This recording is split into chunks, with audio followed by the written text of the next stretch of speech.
avez beau vous amuser innocemment, il suffit qu'un imbécile vienne jouer avec vos nerfs pour que vous deveniez une star de YouTube.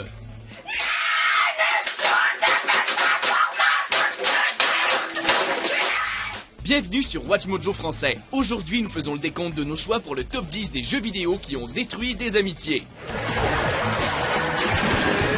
Pour cette liste, nous cherchons des jeux vidéo dont le multijoueur inspire une compétition et crée des tensions malsaines entre les participants. Bien que certains types de jeux s'y prêtent plus facilement, nous cherchons des jeux ou des sagas spécifiques. Prêts? Battez-vous!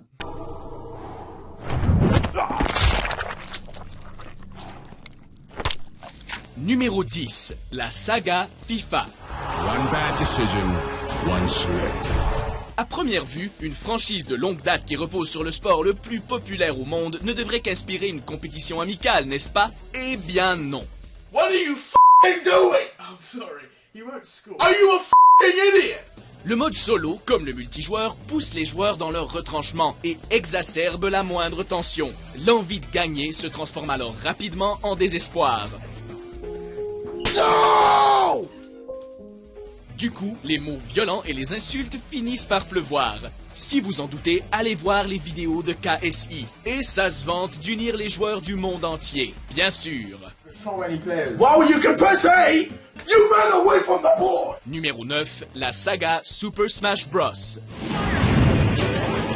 Rassembler les personnages de tous les titres de Nintendo, c'est l'occasion de sortir un jeu de combat génial, varié, divertissant et accessible à tous.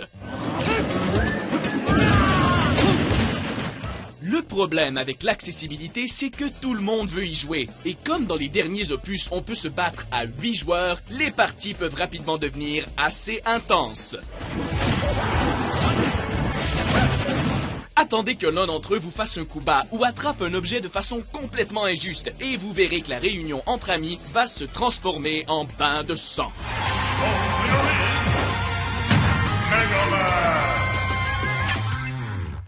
Numéro 8, World of Warcraft.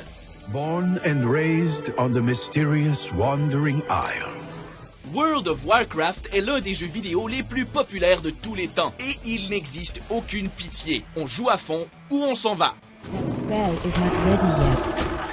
Dans leur combat pour prendre des niveaux, les joueurs peuvent rapidement s'en prendre à leurs coéquipiers en ligne, sans parler des trolls, et ça, il y en a des tonnes. Comme les joueurs doivent former des groupes importants pour trouver de l'équipement, un incompétent dans l'équipe est synonyme de désastre pour les 25 à 40 personnes présentes. Alright, chums up. Ready, guys? Let's do this. Leroy Jenkins!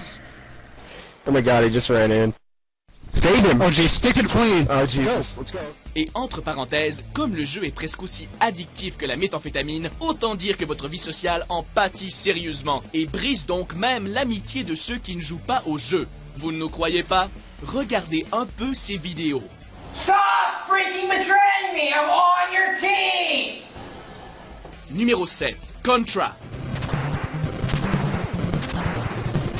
L'arrivée du monde coop changea notre façon de jouer ensemble. C'est le cas de Contra, comme de nombreux autres jeux de l'ère NES. Malheureusement, ça ne s'est pas passé vraiment comme prévu. Inviter un autre joueur à partager votre écran, ça voulait dire être en compétition et massacrer plus d'ennemis pour gagner plus de vie. Il fallait rester au même niveau que son coéquipier.